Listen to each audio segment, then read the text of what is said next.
બધાની તો આજે અમારે હે ને શ્રીખંડ બનાવવું તો દહીં તો ફ્રીજમાં મૂકી દીધું હતું ફ્રીજમાં મૂકી દઈએ ને તો એમાં તો રસલ ઓલી થઈ જાય ને જાડી તો શીકાવાળું થાય એવું હે ને આપણે એમાં ટંગાડવું લુગડામાં નાખે પાણી કાઢવું જો હે ને લુગડામાં નાખે ને ખાટલે ટંગાડતા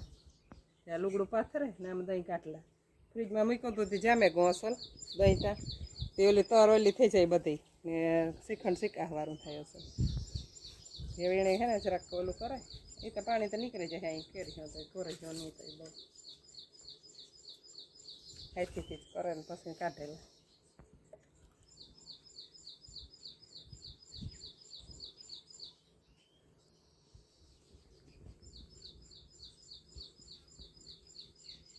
ત્યાં લુગડામાં કાઢ લીધું ને લુગડું હે ને બાંધે ત્યાં શું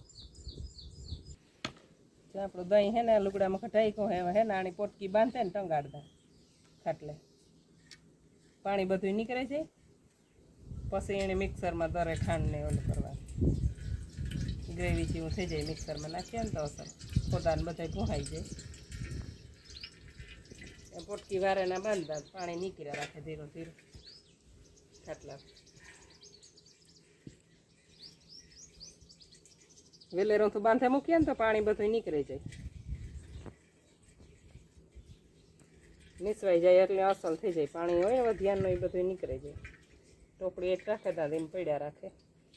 ધીરું ધીરું ડબકા પડ્યા રાખીએ એવા પાણી બધું આખું નીકળી જાય ને નીસવાઈ જાય ને પછી એમાં ખાંડ નાખે ને મિક્સરમાં કરશું ત્યાંથી રહેવા દઈએ દહીં તો અસલ નથી કોરું પાણી નીકળે ટંગાળે નીકળતું જાણે છે ને મિક્સરમાં નાખી દઈએ અસલ ખોરાઈ જાય કપડામાંથી કાઢે મિક્સરમાં નાખે ને ફેરે લે મિક્સરમાં નાખે કોરું ફેરું એવાનું મિક્સર લઈ લે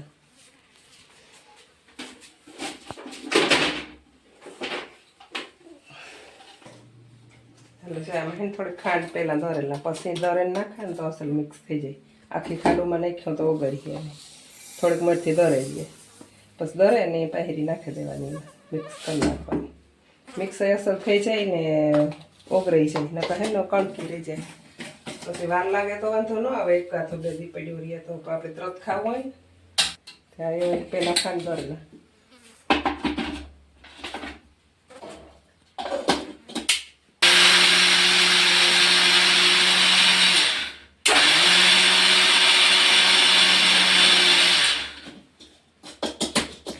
ખાંડ દરાઈ ગઈ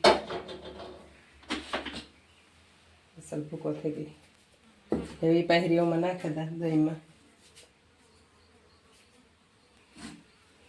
બે મિક્સ કરી નાખીએ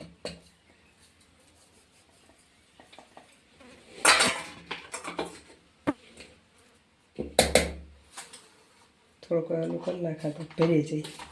પહેરો આખડી મિક્સર ઉપડે તો નાખો ખાંડ દૂઢીએ કેરવે નાખે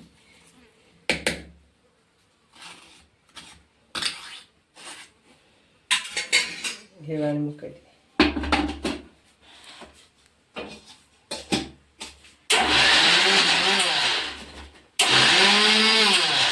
સોકાઈ જાય ને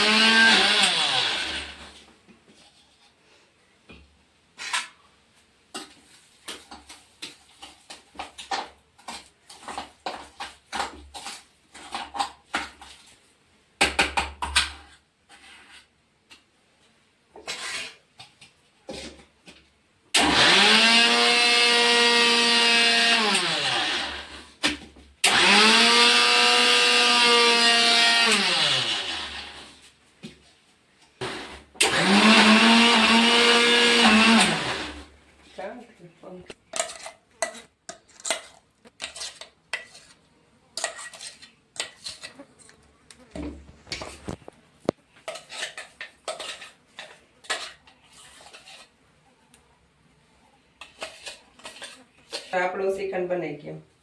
તૈયાર થઈ ગયું મિક્સરમાં કરી લીધું ખાંડ દરે નાખે એ મિક્સરમાંથી કાઢી લીધું હવે ફ્રીજમાં મૂકો ને તેવું કાવે નોખું નાખે દા લીમ નાખી દઈએ થોડીક ડૂટી ફૂટી થોડાક બદામ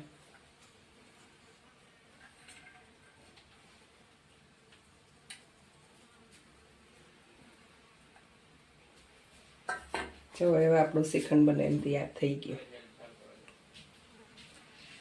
એ જો આપણું શ્રીખંડ થેગો તૈયાર થઈ આને મૂકી દઈએ ઠંડુ કરવા ફ્રીજમાં અને પછી પૂડીયું બનાવી દઈએ. ચાલો શ્રીખંડ ખાવા.